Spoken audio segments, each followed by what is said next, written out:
명분은 비록 남자와 여자이지만 생각은 친구 사이여서 나의 마음을 아는 자는 그대요. 그대의 마음을 아는 자는 나였다. 이는 조선 21대 임금 영조가 사랑하는 여인의 죽음을 애도하며 직접 지은 제문의 한 구절입니다. 그 여인의 이름은 정빈희 씨. 영조의 첫 번째 후궁이자 효장세자의 어머니였던 그녀의 삶은 궁궐 깊숙한 곳에서 피어났다가 28세의 젊은 나이에 의문의 죽음으로 막을 내렸습니다. 오늘 우리는 조선 후기 권력과 사랑이 교차하는 궁궐에서 펼쳐진 한 여인의 파란만장한 일생을 따라가 보겠습니다. 때는 1701년 숙종 27년입니다. 한 8살 어린 소녀가 창덕궁 정문을 처음으로 밟았습니다. 그녀의 이름은 이씨. 양반 집안의 딸이었지만 가세가 기울어 궁녀로 들어올 수밖에 없었던 운명이었습니다. 영조는 훗날 그녀를 두고 양가의 딸이라고 표현했는데 이는 그녀가 비록 평민이었지만 나름의 집안 배경이 있었음을 시사합니다. 하지만 현실은 냉혹했습니다. 아무리 좋은 집안 출신이라 해도 가난한 양민의 딸이 궁궐에서 살아남는 것은 결코 쉬운 일이 아니었으니까요. 그때 궁궐에는 또 다른 어린 왕자가 있었습니다. 바로 연인군 훗날 영조가 될 그 소년이었습니다. 두 사람이 언제 어떻게 만났는지는 정확히 알 수 없습니다. 하지만 영조가 제문에서 그대가 뽑혀 들어왔을 때에 나 또한 나이가 어렸다고 회상한 것으로 보아 두 사람은 어린 시절부터 서로를 알고 지냈던 것으로 보입니다. 궁궐은 엄격한 위계질서가 지배하는 곳입니다. 왕자와 궁녀 사이에는 넘을 수 없는 신분의 벽이 있었죠. 하지만 어린 시절부터 함께 자란 두 사람 사이에는 남다른 정이 싹 텄습니다. 영조가 훗날 이미 어렸을 때부터 처신하는 바가 규범과 법도가 있었으니 진실로 내가 남몰래 탐복한 바이다라고 표현한 것처럼 이 씨는 어려서부터 남다른 품격을 지니고 있었습니다. 궁궐에서 함께 자란 지 10여 년 이제 두 사람은 더 이상 어린아이가 아니었습니다. 연인군은 당당한 자로 이 씨는 아름다운 숙녀로 성장했습니다. 언제부터였을까요? 어린 시절의 순수한 우정이 깊은 사랑으로 변화한 것은 영조 자신도 정확한 시기를 밝히지는 않았지만 그가 훗날 제문에서 이미 어렸을 때부터 처신하는 바가 규범과 법도가 있었으니 진실로 내가 남몰래 탐복한 바이다라고 회상한 것을 보면 그는 오랫동안 그녀를 지켜보며 사랑을 키워왔던 것 같습니다. 1716년 어느 날 드디어 두 사람 사이에 결정적인 순간이 찾아왔습니다.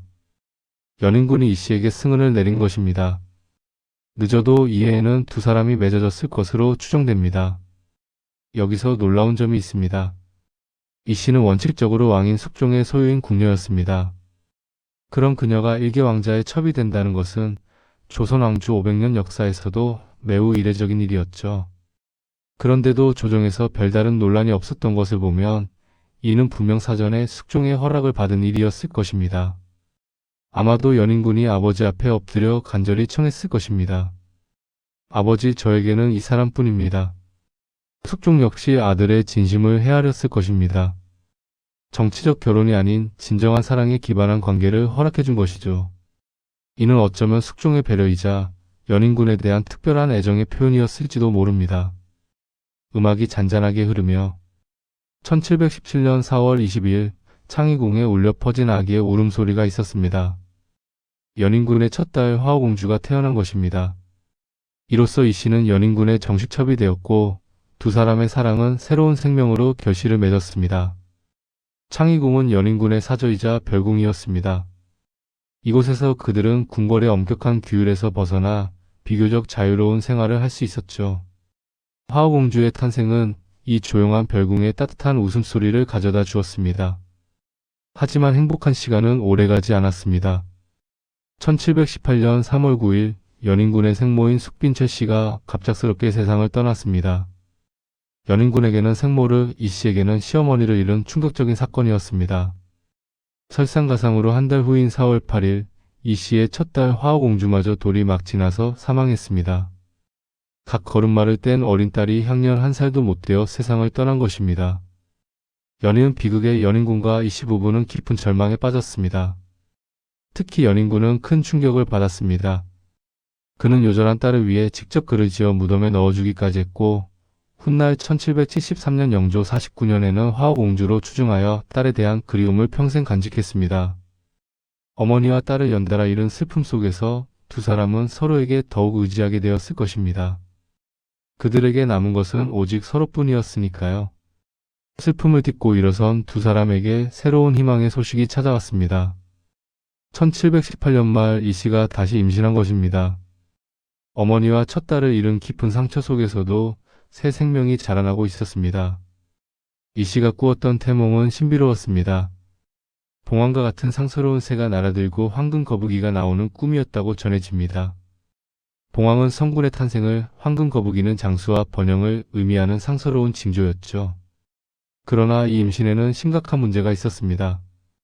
숙빈 최 씨가 1718년 3월에 사망했기 때문에 연인군은 생모의 3년상 중이었습니다. 조선시대의 엄격한 유교 윤리에 따르면 상중에는 절대 부부 관계를 가져서는 안 되었죠. 더욱이 숙빈 최 씨의 사무제와 졸국제가 5월에 예정되어 있었고 정식 3년상까지 고려하면 연인군은 마땅히 금욕해야 하는 상황이었습니다. 그런데 그 와중에 이 씨가 임신을 한 것입니다. 1719년 2월 28일 드디어 그 아이가 태어났습니다. 암행이 만복이었던 이 아이가 바로 효장세자입니다. 창의궁에 울려 퍼진 아기의 우렁찬 울음소리는 분명 기쁨의 소리여야 했습니다. 하지만 궁궐의 분위기는 싸늘했습니다. 당시 노론인사였던 민진원이 쓴 단한말록에는 이런 기록이 있습니다.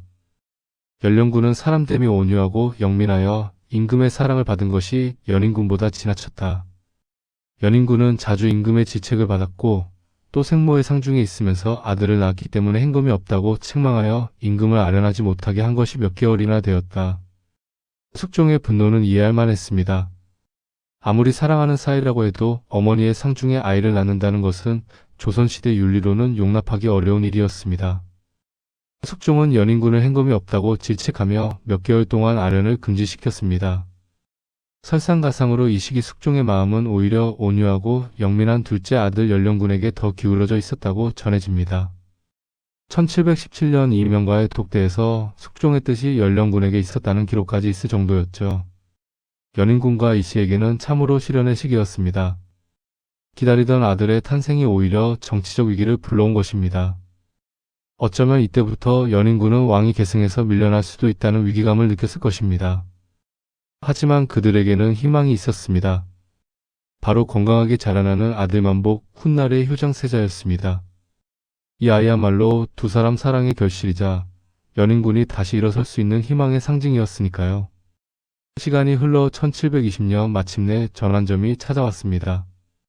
숙종이 연인군을 왕세제로 책봉한 것입니다. 생모의 상중에 아들을 낳았다는 질책에도 불구하고 결국 연인군이 조선의 다음 왕으로 결정된 것이죠. 이 소식을 들었을 때 이 씨의 심정은 어땠을까요? 사랑하는 남편이 왕세제가 되었다는 것은 곧 자신도 세제빈이 될 수 있다는 의미였습니다. 아니, 정확히는 세제의 후궁이 되는 것이었지만 그래도 이제는 더 이상 숨어 지낼 필요가 없었습니다. 1721년 이 씨는 드디어 종호품 소운으로 봉작되어 정식 후궁의 지위를 얻게 되었습니다. 소운이라는 품계는 후궁 중에서도 상당한 지위였습니다. 특히 세제의 아들을 낳은 후궁으로서는 당연한 대우였죠. 하지만 영조는 훗날 제문에서 이렇게 회상합니다. 정식 후궁이 되고 자식들도 귀해진 탓에 궁에 들어와 살게 되었으나 도리어 병이 되었다. 이 한마디에는 얼마나 많은 의미가 담겨 있을까요?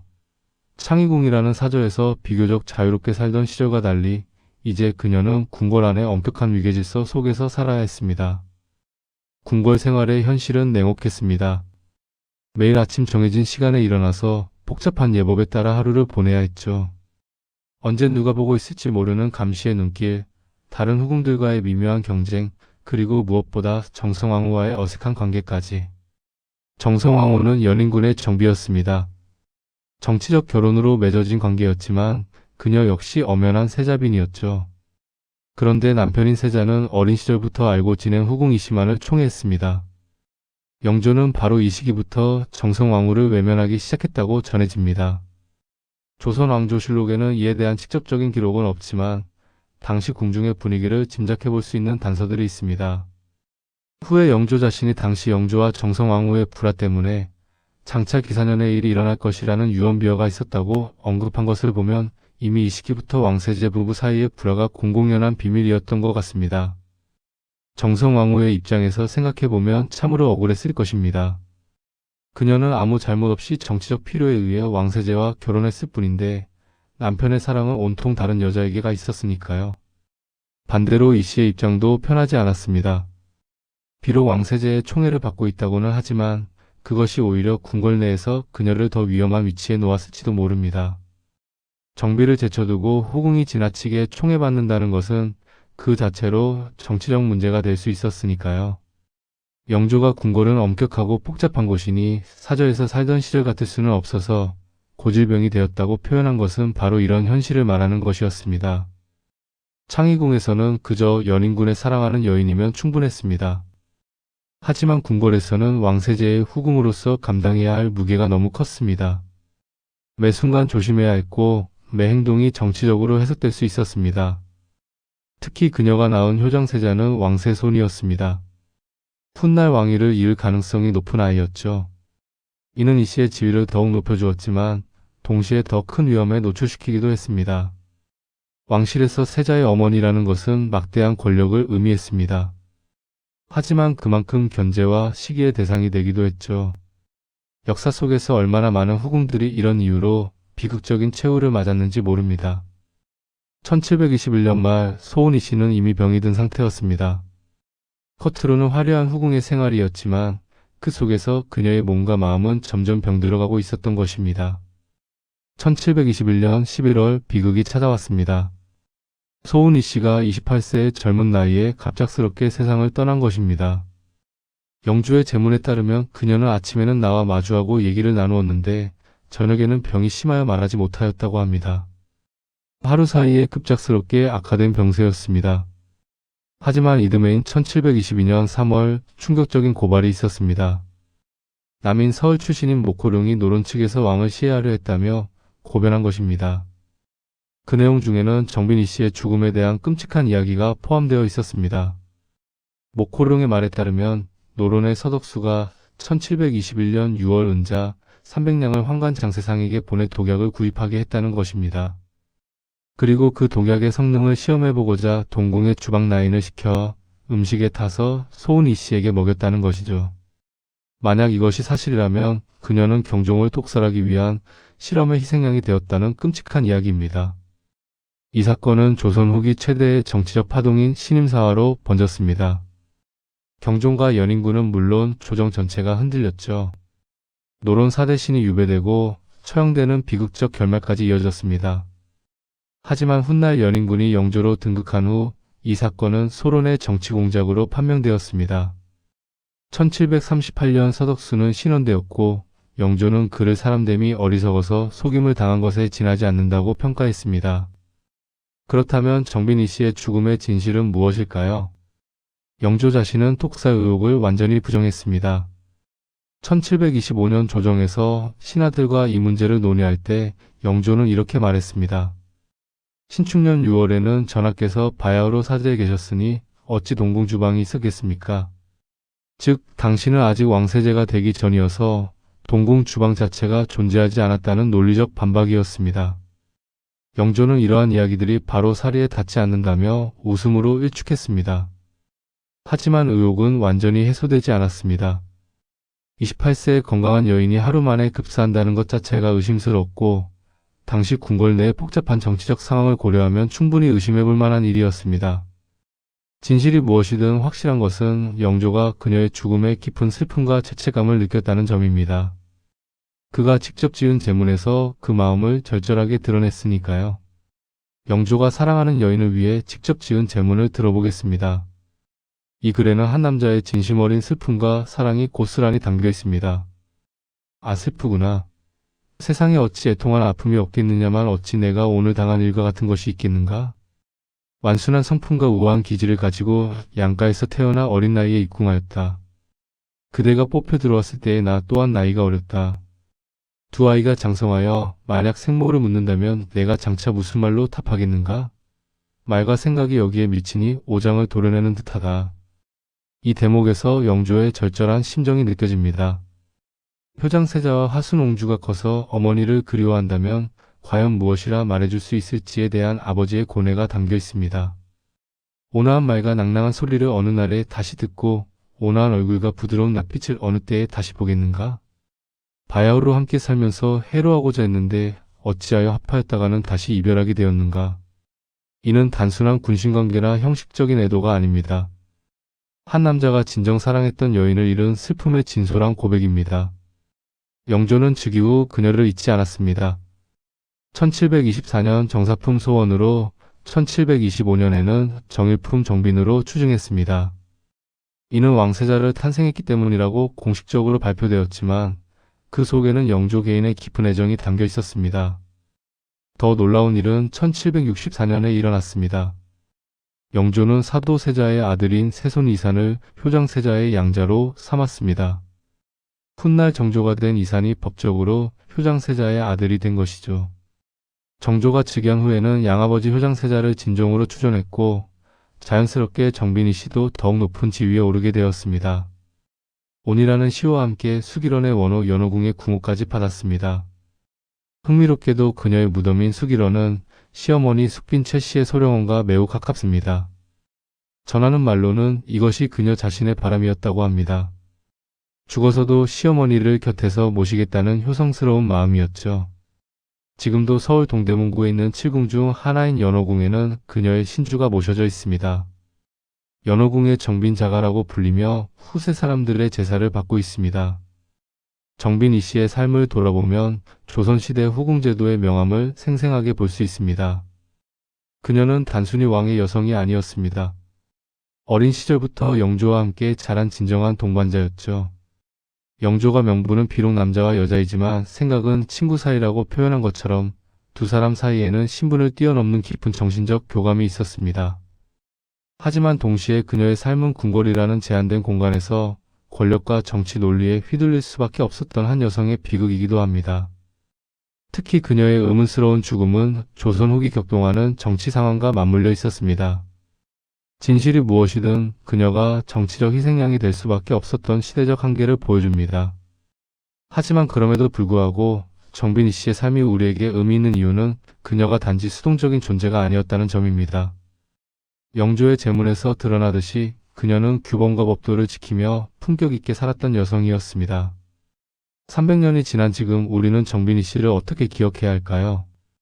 그녀는 조선시대 수많은 후궁 중 한 명이었지만 동시에 한 시대를 풍미한 영조의 진정한 사랑을 받았던 여성이었습니다.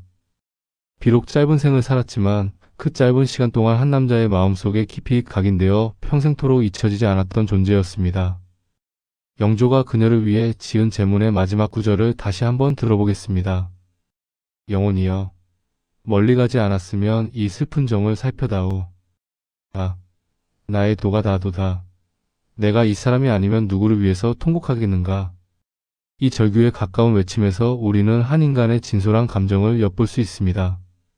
왕이라는 절대 권력자도 결국 사랑하는 사람을 잃은 슬픔 앞에서는 그저 한 사람의 남자였다는 것을. 정빈 이 씨의 삶은 조선시대 여성들의 현실을 보여주는 동시에 시공을 초월한 사랑의 힘을 증명하는 이야기이기도 합니다. 비록 그녀의 생이 비극적으로 끝났지만 그 사랑의 기억만은 역사 속에서 영원히 살아 숨쉬고 있습니다. 지금도 서울 한복판 연호궁에서 조용히 제사를 받고 있는 정빈이 씨. 그녀의 영혼이 과연 평안할까요? 아니면 아직도 사랑했던 그 사람을 그리워하고 있을까요? 우리가 확실히 알 수 있는 것은 300년 전 그녀의 사랑과 슬픔이 오늘날 우리에게까지 전해져 여전히 많은 이들의 가슴을 울리고 있다는 사실입니다. 정빈이 씨 영조의 첫사랑이었던 그 여인의 이야기는 여기서 마무리됩니다.